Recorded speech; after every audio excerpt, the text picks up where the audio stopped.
Well, Bob, I was really very impressed in one of your recent lectures, which you repeated yesterday in our degree congregation, when you said that due to all the advances in polymer synthetic methods, we can pretty much make anything, and now it's our imagination that restricts us. Yeah. Did you mean that? And well, I mean, I mean it to a certain extent. I think we've come so far, and we can make so many new things over the last few years that we couldn't even conceive of before. I'm sure there's still a lot of structures we need to work on, and we're pushing those edges. But I think making the point that it's really now imagination and not other limitations is really the important thing. So in my work, we've been very impressed with the advances that we can do for in biological and therapeutics. Yep. So we've been trying to use end group modification and block lengths to try and find ways to deliver drugs. Right, yep. No, that's a wonderful area. We've been doing work in stuff that I haven't talked about very much, where we use more traditional and classical polymers for biomedical applications. So we've designed materials that you can control with light in a remote fashion, so that we now have intraocular lenses. These are lenses that go in after cataract surgery that can be then tuned and refractive power changed after everything is healed.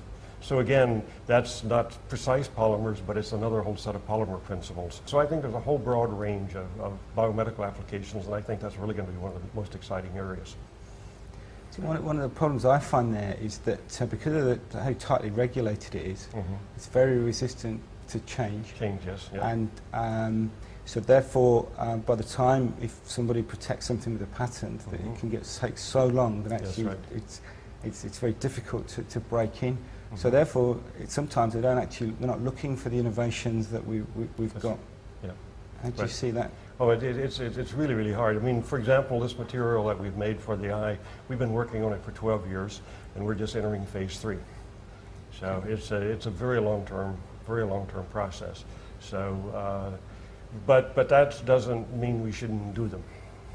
It's just very difficult to commercialize them and to convince people to pay you for 12 years so you can keep a product going. Absolutely. So that's really the issue.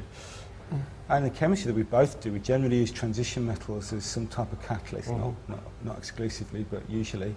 And so then some of the issues could be removing the catalyst that people have perceptions about, or it could be all sorts of different things: purification, workup, cost.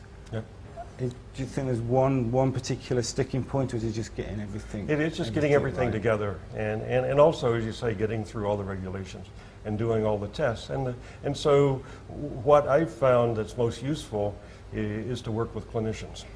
So clinicians who know exactly what the problem is, they say, here's a problem, if you can solve this problem, there's a chance. So then you've got an opportunity.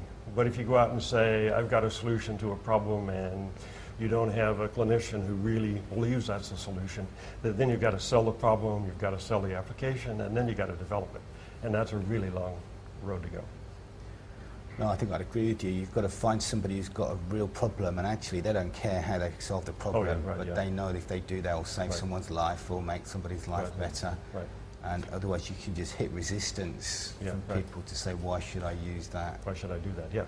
And the other part of it is that I think a lot of the biomedical work that's been done has been done in pharmaceuticals and small molecule medicinal kinds of things. I'm finding there's a large number of what I call just plumbing problems, which materials can solve. And so there's lots of places where biomaterials can be used to replace parts of the body. You can use them we're working on all kinds of very bizarre applications, but they're all just plumbing. There are, for example, in the eye, there's large numbers of areas. The whole area of stem cells, there's the stem cell part, but then there's how do you deliver, how you keep them in place, how you get them to change into the right cells, et cetera. And that's all, again, a materials problem that I think chemists and polymer chemists can really make contributions to. So your real fame is obviously metathesis and the Grubbs catalyst, etc. And I like to think of that as a polymer tool, as a polymer chemist. And, but obviously it can be used in different areas, such as small molecules. Is it which have you got a preference for the small molecule metathesis or the polymers? Oh, I don't care. I like to see it used. In terms of the early adapters, it was mostly the synthetic organic chemists in making rings. Yeah. And so in pharmaceutical industry and drug discovery and making new structures rapidly. So it's still being used there. The place where it's really exploding is in the green area in the conversion of seed oils. And so oils from soybeans and various other things. And so they're oils because they have double bonds in them. They're unsaturated. And if they're unsaturated, then one can do metathesis. So there's a company now formed in the US where the company's called Elevance. And they've just announced a very large thing they call a biorefinery, which is going to be in Malaysia, which takes palm oil.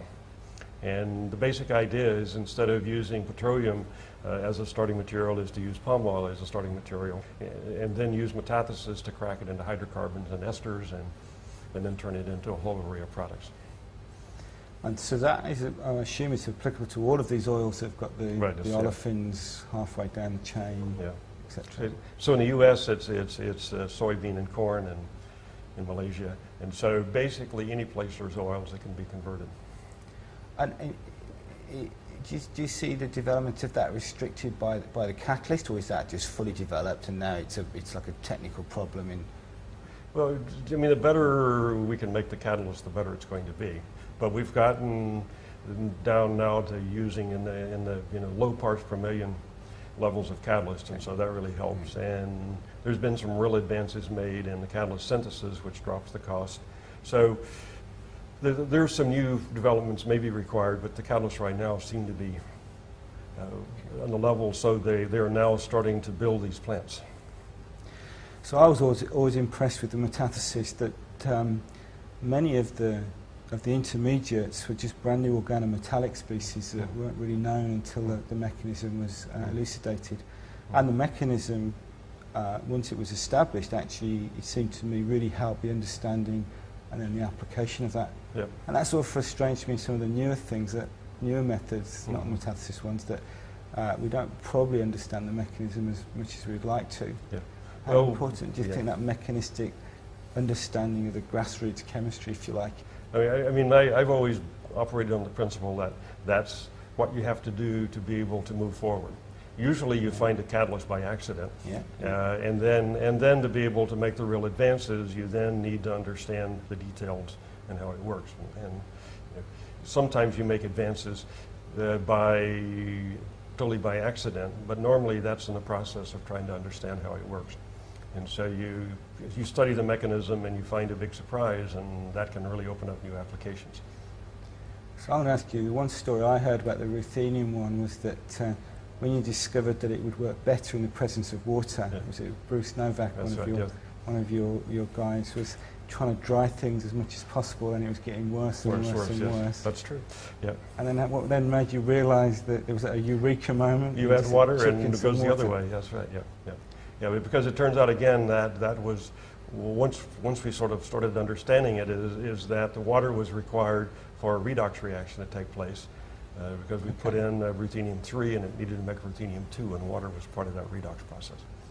And is ruthenium the one that's used predominantly now, or is it the different transition metals used? Well, depends on what you look at. So there's a huge petroleum-based metathesis thing, which does millions of pounds a year of converting ethylene and butenes into propylene.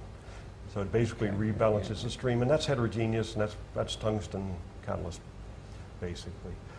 In terms of applications in organic synthesis and polymer synthesis, most groups now seem to be using ruthenium. But there are a lot of places now where molybdenum is a better catalyst, especially in stereoselective reactions.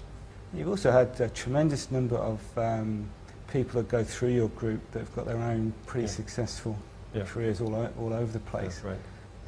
So what's giving you the most pleasure? Is it people going through? Is it the fact that you discovered this catalyst? I mean, it's all part of the same thing. It's all part of the career, and it's really exciting to see these young people who show up in the lab. They're all incredibly bright and really talented, and then watching them develop their own careers and make their own decisions. And every 4 or 5 years, they disappear and a new group pops up. And so Yeah. it's really fun watching this continuous stream. It's just like a sine wave in academia, isn't it? That's right. You've got to let the good people go as quickly as you can, and hope that another good Another person good comes person through the shows door. up, yeah. It's a bit better than the one you just let go. You have these students that are amazing, and you wonder how you're ever going to survive without them, and then they leave, That's right, and usually somebody else steps up and they do it in their own way, in a different way, but they also take things forward then. In the UK, you'd be past retirement age and we'd be kicking you out the That's door, right, and yes. you told me last night that you've taken on another 3 or 4 students. Yeah. So what's the future hold for I don't know. Grubbs?